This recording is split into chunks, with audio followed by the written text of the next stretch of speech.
Assalamualaikum warahmatullahi wabarakatuh. Salam satu Malaysia, salam Malaysia Madani. Kita ke udara tengah hari ini untuk membicarakan isu-isu semasa.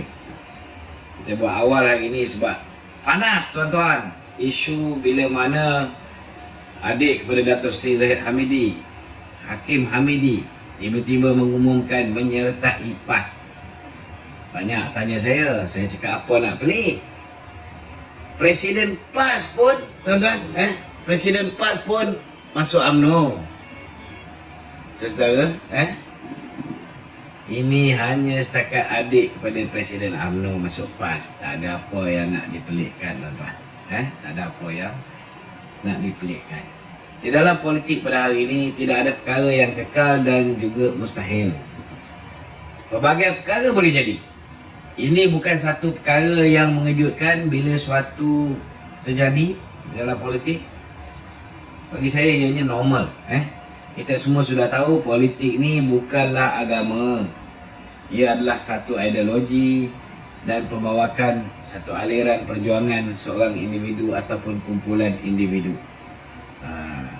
Hakim ni pun bukan orang politik sangat pun, tuan-tuan. Bukan orang perjuangan pun. Dia cuma adik kepada orang perjuangan. Maka hak dia lah dia nak masuk parti mana.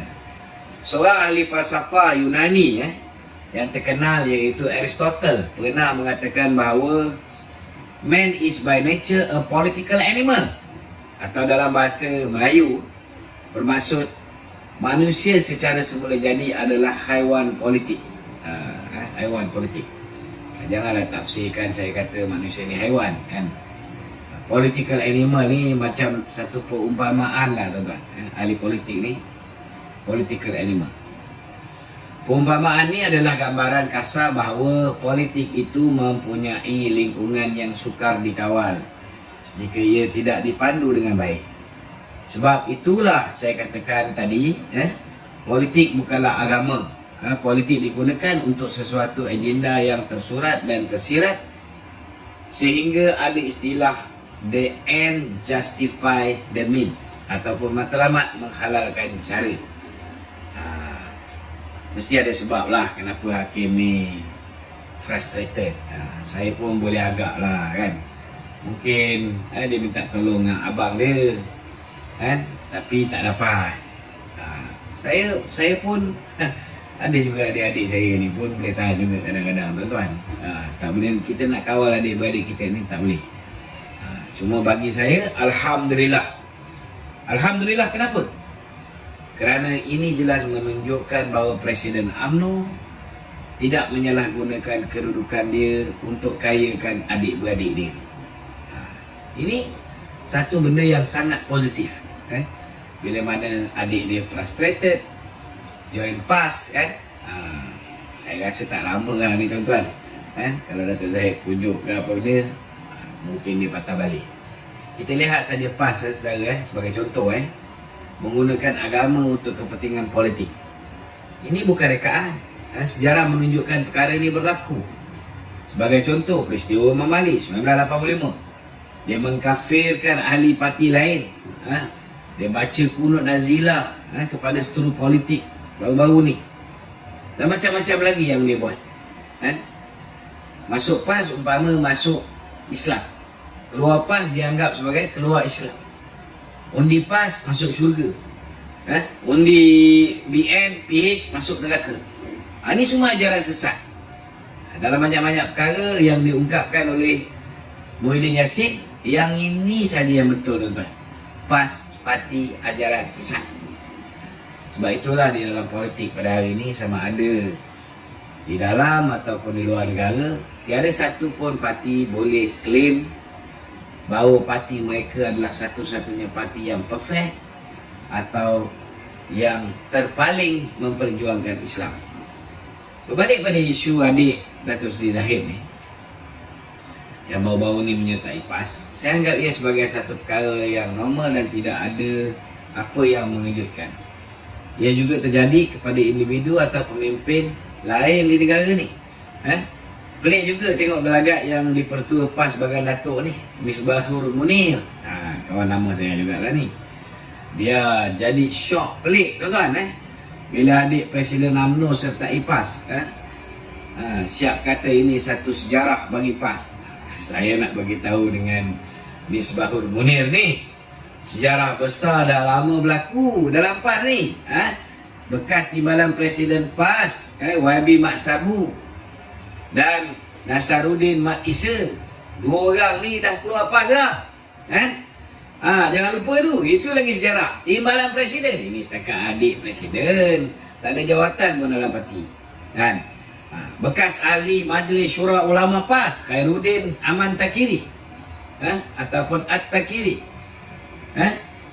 Khairuddin Aman Ghazali, ataupun dikenali sebagai At-Takiri, keluar PAS. Hari ini dia menjadi setiausaha Majlis Ulama UMNO. Tuan-tuan, maknanya kalau At-Takiri pun nampak UMNO ni lebih Islam, lebih memperjuangkan Islam dan tinggalkan PAS. Kalau setakat adik Datuk Seri Zahid yang flash pasal projek dan sebagainya ni, normal lah tuan-tuan, normal. Tapi yang paling rare dan paling bersejarah dalam politik Malaysia ni, kalau Misbahul Munir lupa, adalah bekas Presiden PAS, iaitu Allahyarham Datuk Seri Paduka Tan Sri Datuk Seri Panglima Haji Muhammad Asri Haji Muda. Jangan lupa, dia keluar PAS pada 22 November 1988. Masuk UMNO. Masuk UMNO tuan-tuan. Tak ada pun kita bising-bising. Ini bekas Presiden PAS masuk UMNO. Bukan setakat adik Presiden yang tak ada jawatan apa-apa ni. Hanya kerana frustration. Kesimpulannya, UMNO terbuka dalam isu ni. Tiada halangan untuk sesiapa menyatakan pendirian untuk memilih parti politik yang mereka rasakan sesuai untuk diri mereka. Tan Sri Syarif Samad masuk UMNO, adik dia masuk PAS, sekarang dalam amanah. Tak ada apa heran pun.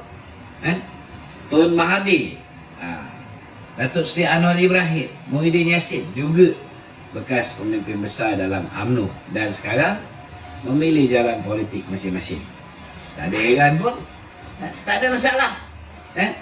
Tiada apa perjanjian ataupun bai'ah seperti talqin, taklik, bukan talqin, taklik, talak 3 yang dilakukan oleh PAS. Kalau keluar PAS, jatuh talak 3. Tak ada, UMNO tak buat macam tu. Itu sebab dia orang ni bebas untuk keluar daripada UMNO, masuklah parti mana sekalipun. Bini masih kekal. Tak ada masalah. Ini beza UMNO dengan PAS. UMNO tak buat benda yang mengarut macam PAS buat, tuan-tuan. Okey, ada soalan lain? Silakan. Okey. Kau. Saya nak tanya. Sebelum ni saya pun tak pernah dengar nama adik Datuk Seri Zahid ni. So saya nak tanya Datuk, adakah adik Datuk Seri Zahid ni adalah orang yang berpengaruh dalam UMNO? Dan adakah akan ada kesan yang tak baik pada pimpinan UMNO? Bagi saya satu sajalah. Ini saya pun dapat maklumat.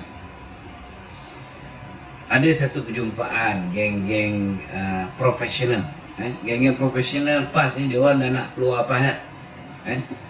Dia orang dah tak boleh tahan dengan kenyataan-kenyataan yang selalu dikeluarkan oleh Haji Hadi. Mereka nak tinggalkan PAS, tapi mereka letak syarat. PAS lepas ni tak payah cerita lah nak negara Islam lah, nak apa ni, daulah Islamiah lah, apa semua sekali. Kena ubah, PAS kena cerita Melayu je.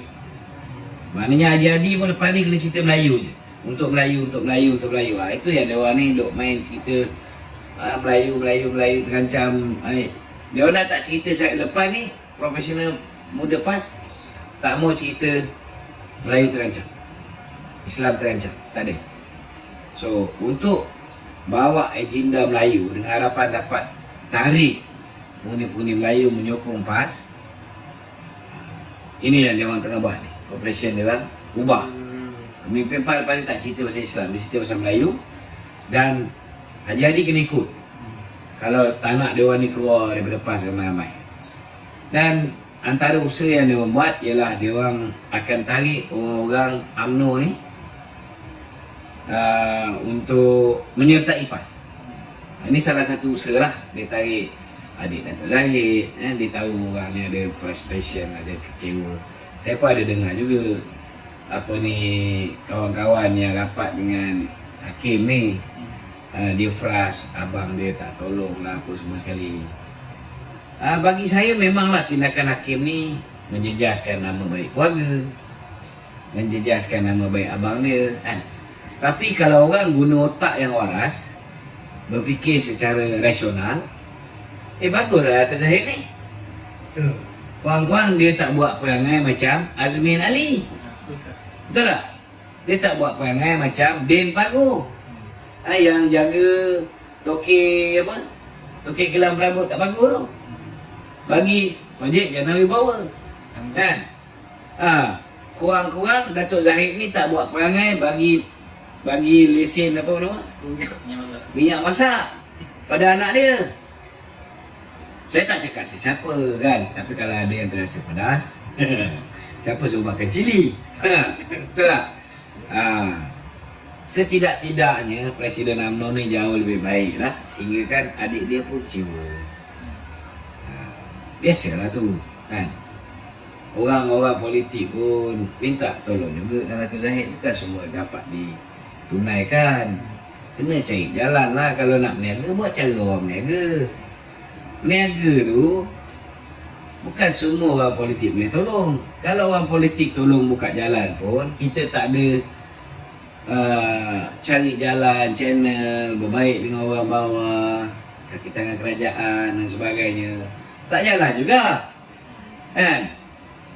Tetapi kita ni manusia kena ada pendirian kan. Takkanlah kalau frust tak dapat projek, tak dapat tu, tak dapat ni, kita nak keluar parti, masuk PAS kan.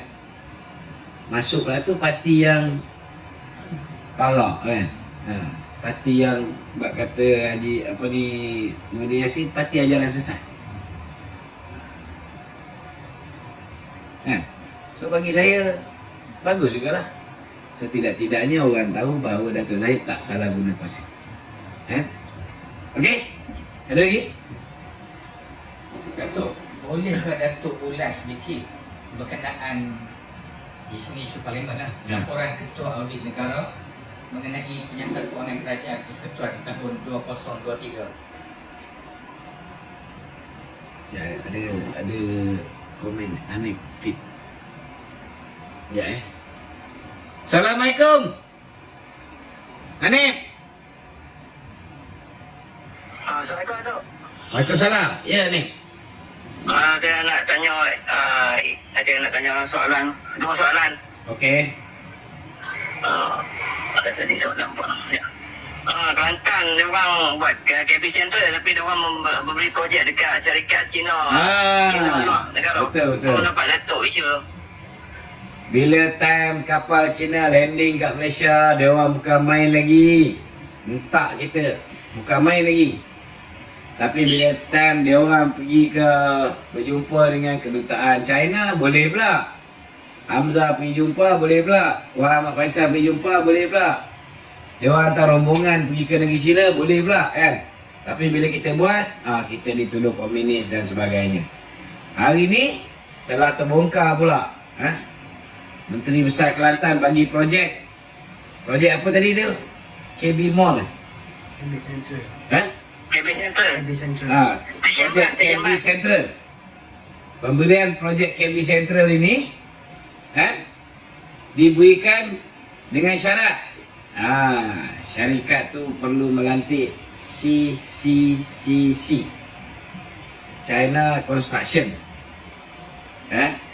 sebagai kontraktor utama, baru boleh dapat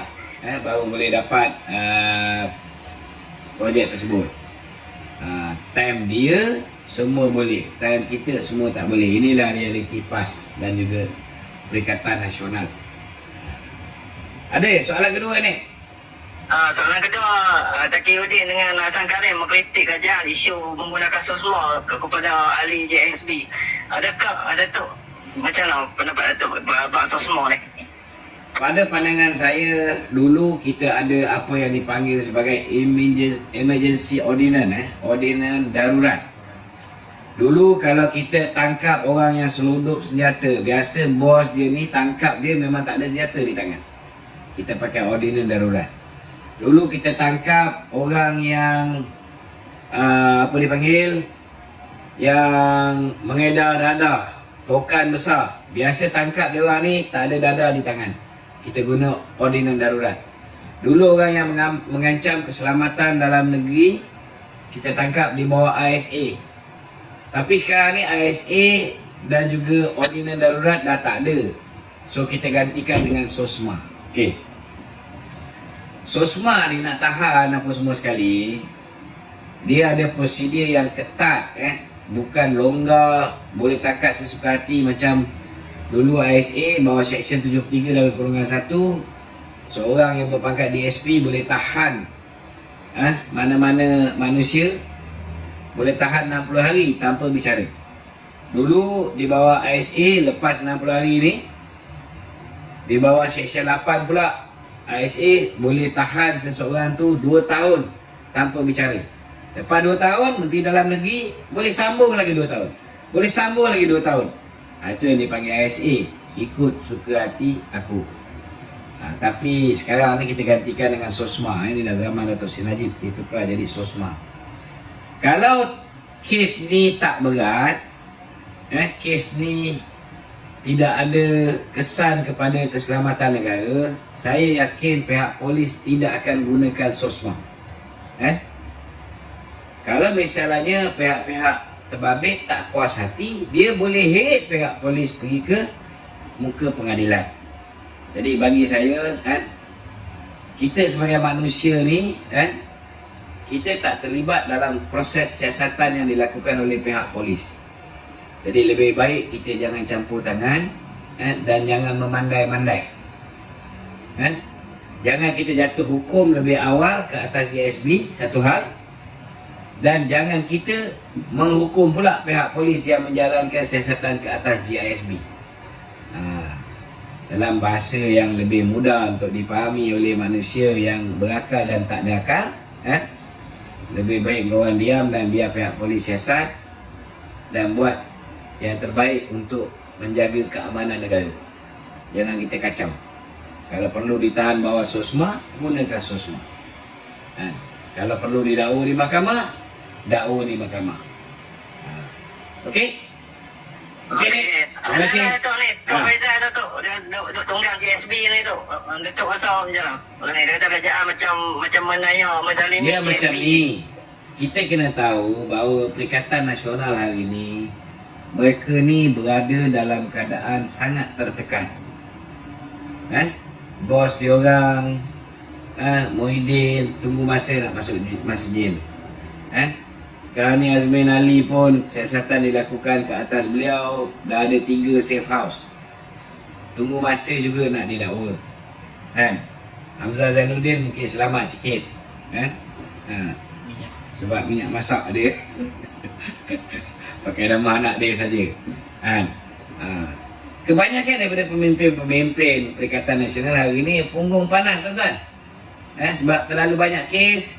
Sebelum ni Datuk Seri Anwar nampak macam lenient, lembut. Hari ni saya tengok agensi-agensi dah pandai buat buat keputusan sendiri dah. Dah mula congkil macam-macam. So biarkanlah agensi-agensi ni congkil, jangan dihalang.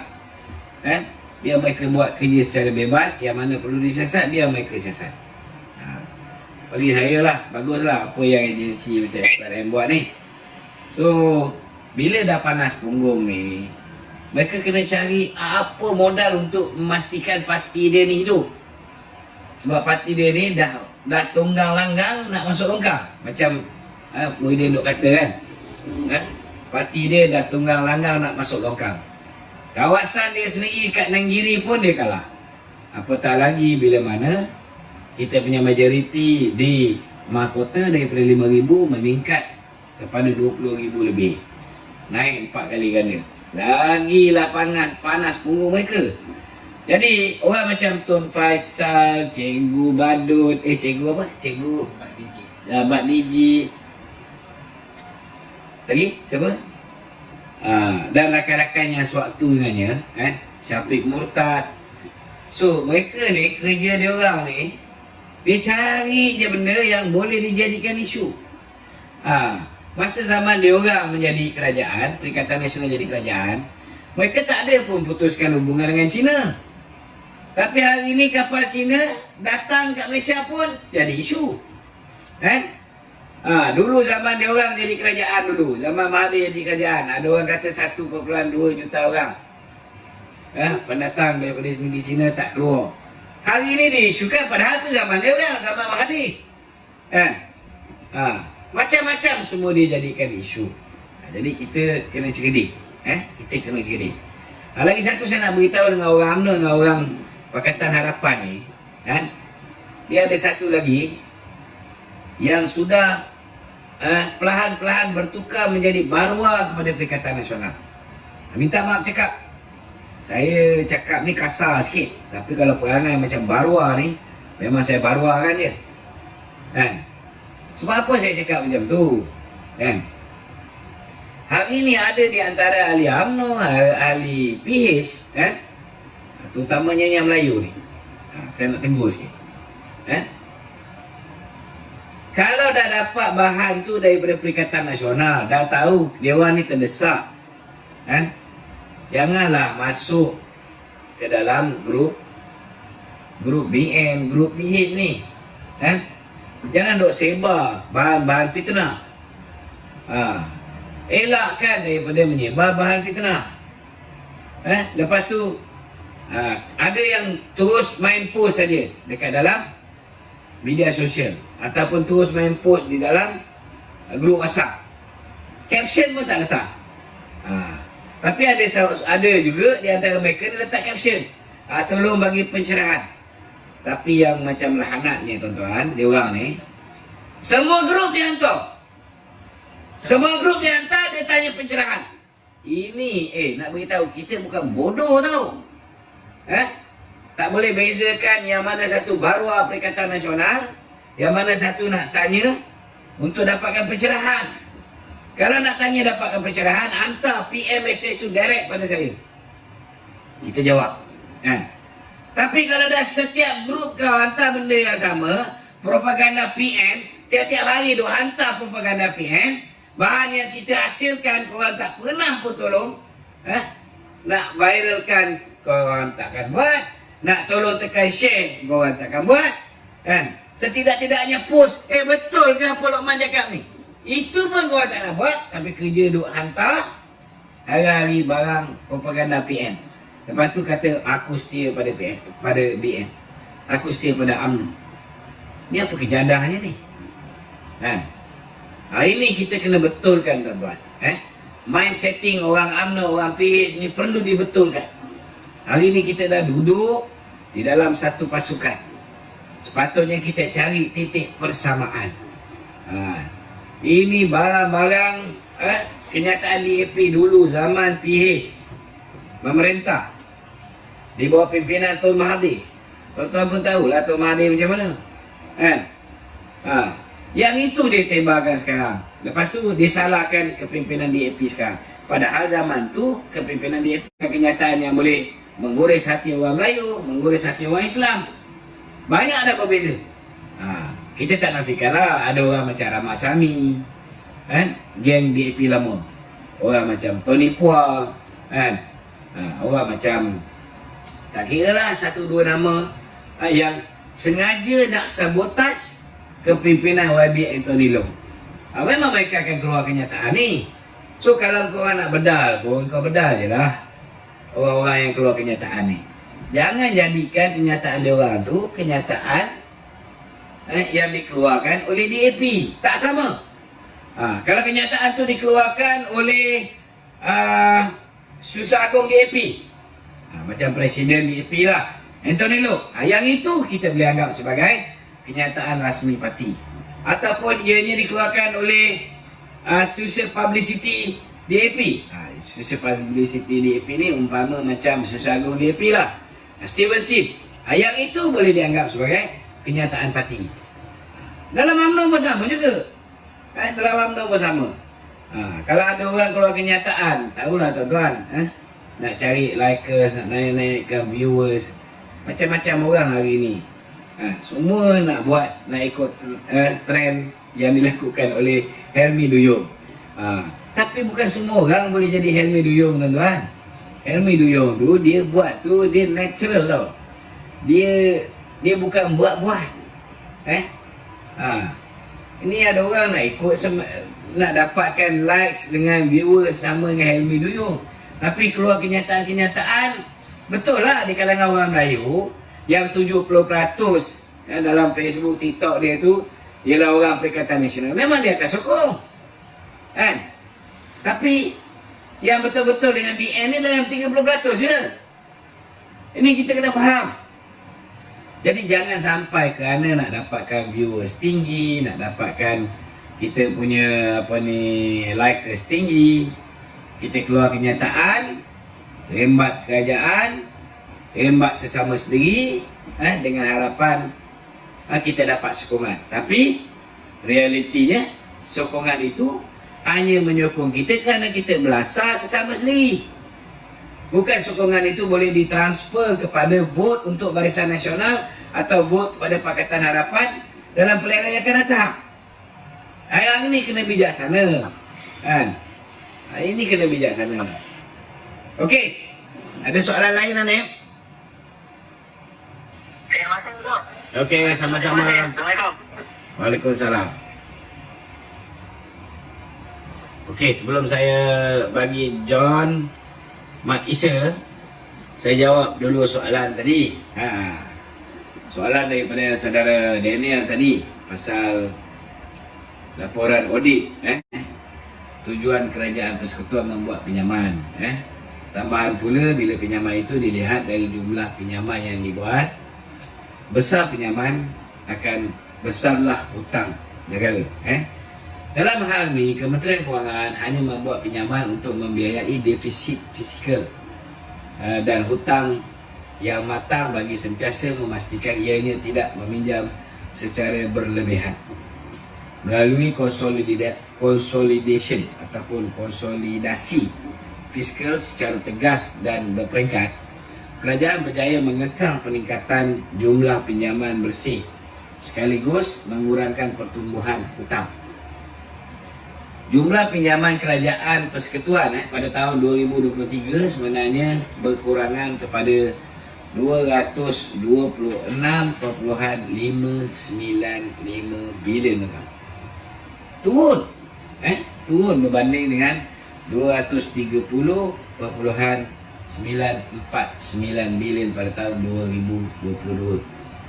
Jadi defisit fiskal berjaya dikurangkan secara konsisten. Jumlah pinjaman bersih dijangka terus berkurang daripada 99.4 bilion pada tahun 2022 kepada hanya 92.5 bilion pada tahun 2023. Memang kena pinjam, tuan-tuan. Selagi bajet kita ni tak surplus, memang kita kena pinjam. Okey.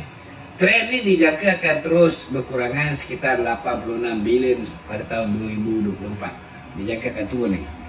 Daripada 241.509 bilion yang dinyatakan di dalam LKAN 3 dalam 3/2024. Sejumlah 8.776 bilion merupakan premium bersih yang dilaraskan kepada akaun penyelesaian premium diskaun sekuriti kerajaan.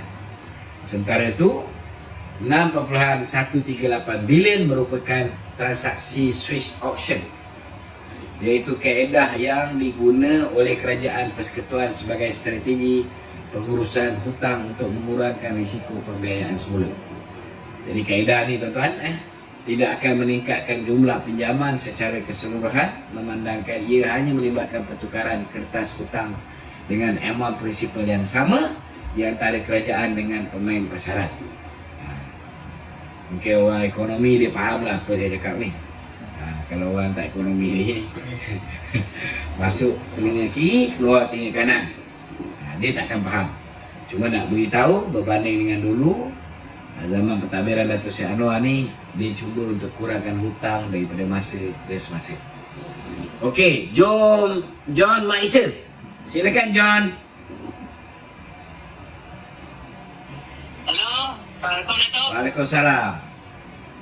Datuk, ada dua soalan tu Okey, yang pertama kenyataan pasal pasir seorang YD pembakar tu lah.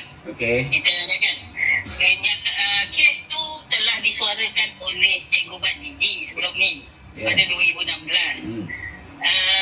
Tapi kita tak nampak kenyataan sekarang dia keluarkan kenyataan tentang kes pasir tu lagi kan? Oh, betul. Kita kena tahu Bat DG 2016 dia bersama Parti Keadilan Nasional. Yes. Masa tu Azmin ni rival kepada Datuk Seri Anwar Ibrahim. Ya, Bat Niji dah combine dengan Selcom tadi. Kena tahu tu. Masa tu Bat DG dia bersama Datuk Seri Anwar Ibrahim. Dia pun masa tu kahwin dengan anak saudara Datuk Seri Anwar Ibrahim. Okey. Sekarang bukan setakat dia dah bukan lagi anak saudara, dah berpisah dengan isteri dia. Semenjak kemunculan apa dipanggil langkah Sheraton, kan? Bat DG ni orang yang telah memanggil kartel Azmin, orang yang telah mengilhamkan perkataan kartel Azmin. Tiba-tiba pada hari perjumpaan di Sheraton tu, langkah Sheraton tu, tiba-tiba dia keluar satu kereta dengan Azmin Ali. Semenjak itulah bak kata orang tu DG dah combine dengan Selcom.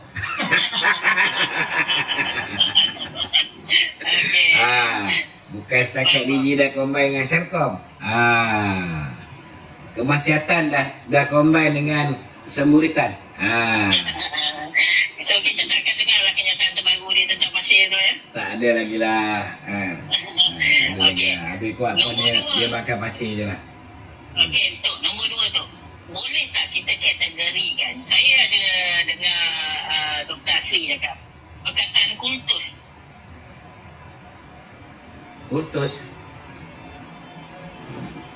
Kultus apa tu? Pada pengikut-pengikut PAS. Okey. Hello? Hello? Ya. Okey, pengikut-pengikut PAS. Kultus ni bermaksud paling senang dalam bahasa Melayu itu adalah mendewa-dewakan. Okey, mendewa-dewakan pemimpin beliau. Contohnya JISDH, dia mendewa-dewakan pemimpin dia sampai pemimpin buat salah pun tak boleh ditegur. Macam Datuk, saya tengok Datuk daripada 2020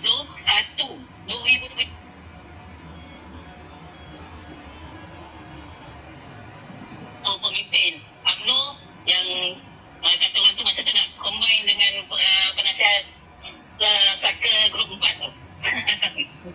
So Datuk tegur, maknanya bila dia jadi kultus ni tu, kultus ni perkataan yalah orang kategorikan sekarang walau-walau kultus ni mendewa-dewakan. Apabila pemimpin buat salah pun dia tetap akan mengiyakan, ianya betul. Ya. Datuk setuju tak dengan perkataan kultus yang dibagikan kepada pengikut-pengikut PAS kan? Itu terpulang lah. Dia orang nak namakan apa sajalah. Nak namakan kultus ke, kawaris ke, apa ke, itu terpulang pada masing-masing. Tapi bagi saya punya harapan supaya akar umbi PAS. Saya tak menaruh harapan kepada kepimpinan PAS. Sebab saya nampak kepimpinan PAS ni memang double standard, kan? Maksud saya betul. Harapan saya akar umbi PAS ni buatlah penilaian tu dengan sehabis baik. Jangan kerana orang tu orang PAS, apa benda songsang dia buat, benda tak betul dia buat, semuanya dikira betul, kan? Bila orang tu orang UMNO, benda baik dia buat pun dia orang bantah. Tak boleh macam tu. Kita ni manusia dikurniakan oleh Allah SWT, ada otak, ada akal, kan? Gunakan sehabis baik. Yang mana betul, cakap betul. Yang mana tak betul, cakap tak betul. Saya dalam parti saya pun ada orang tak suka saya juga. Sebab kalau tak betul, saya tak peduli dia. Dia jawatan apa pun, saya bantai dia. Kan? Ya, betul-betul. Tapi ada risiko lah. Itu yang kena pecat daripada UMNO 2 kali. Kena pecat daripada PKR sekali. Ada risiko.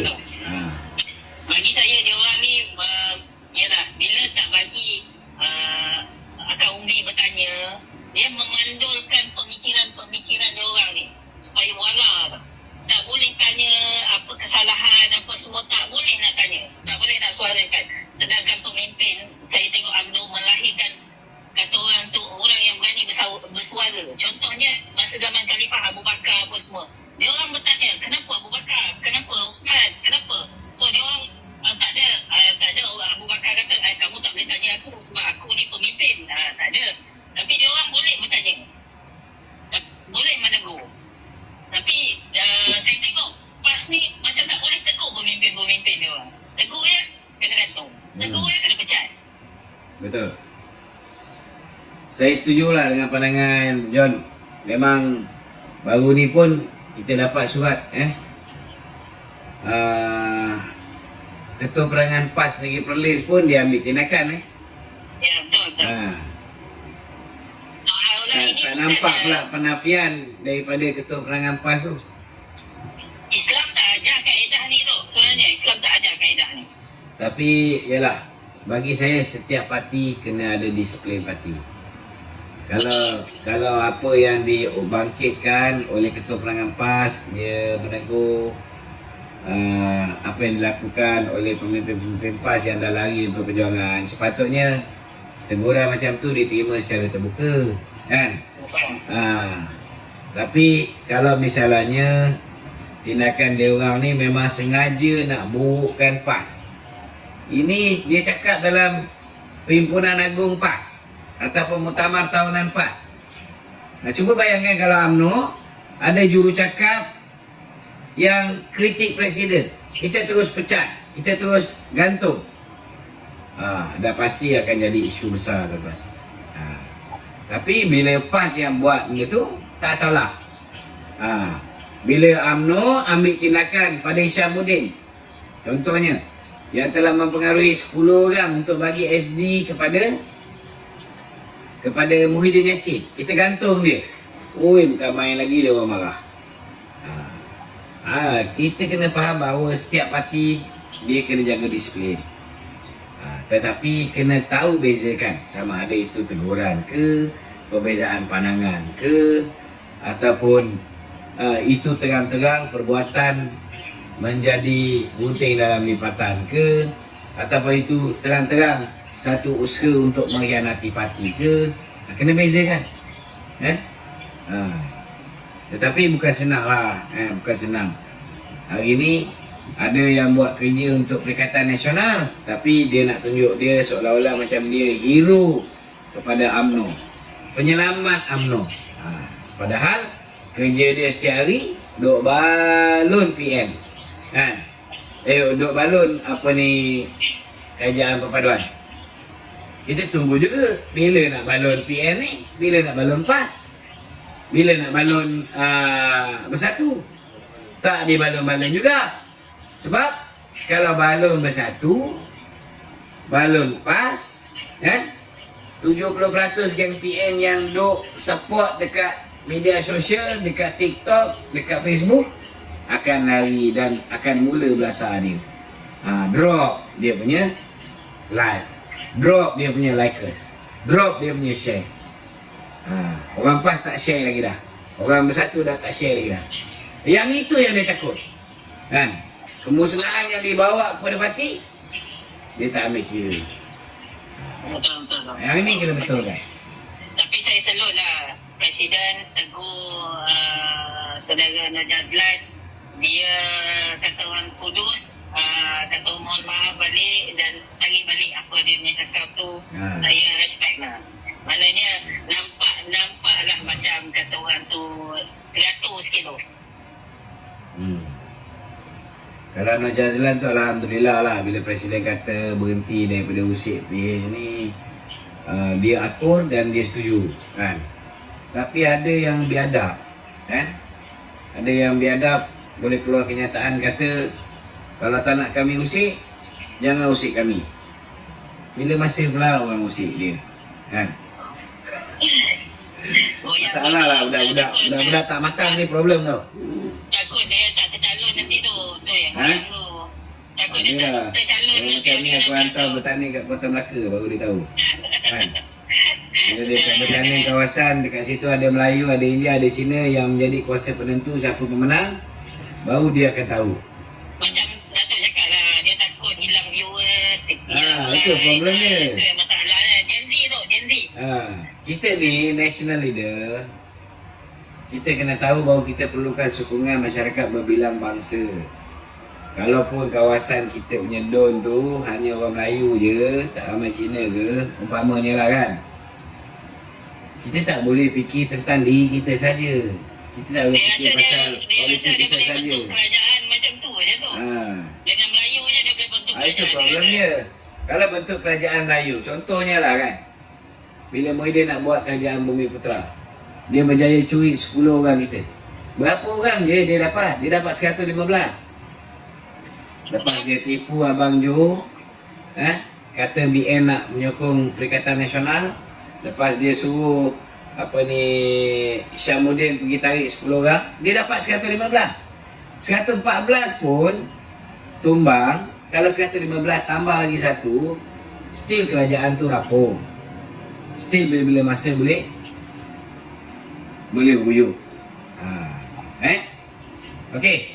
Okey tu. Itu saja tu. Terima kasih. Sama. Waalaikumsalam.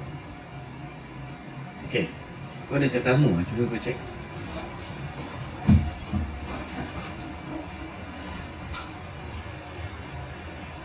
Okey. Ada lagi soalan?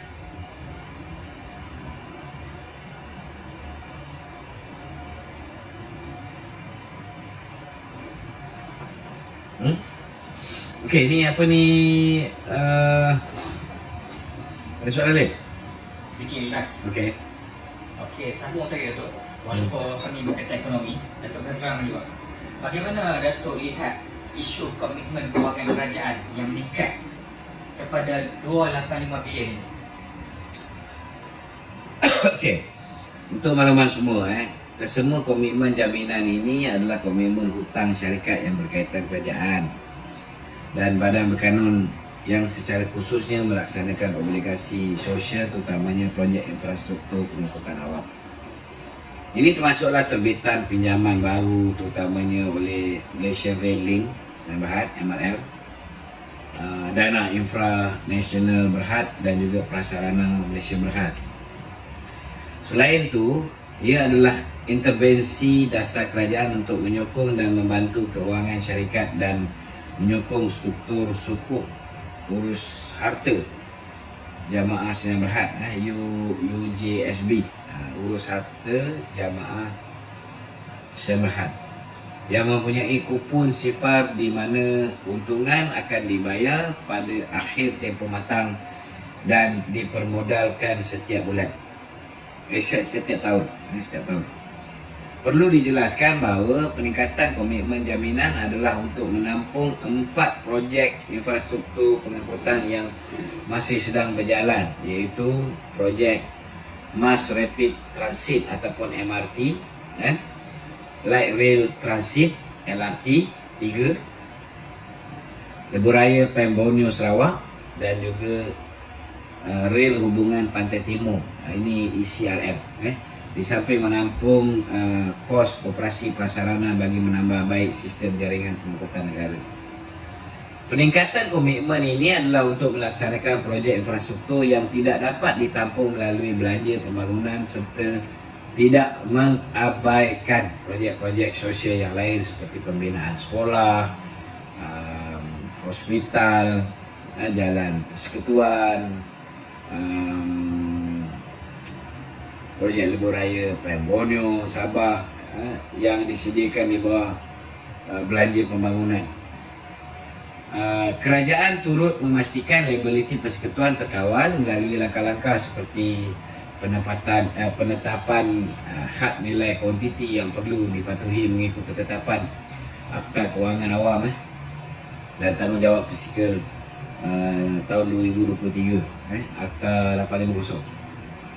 Ini kena faham. Okey. Ada luaran kontak. Okey. Okey, minta tolong share. Assalamualaikum warahmatullahi wabarakatuh. Halo.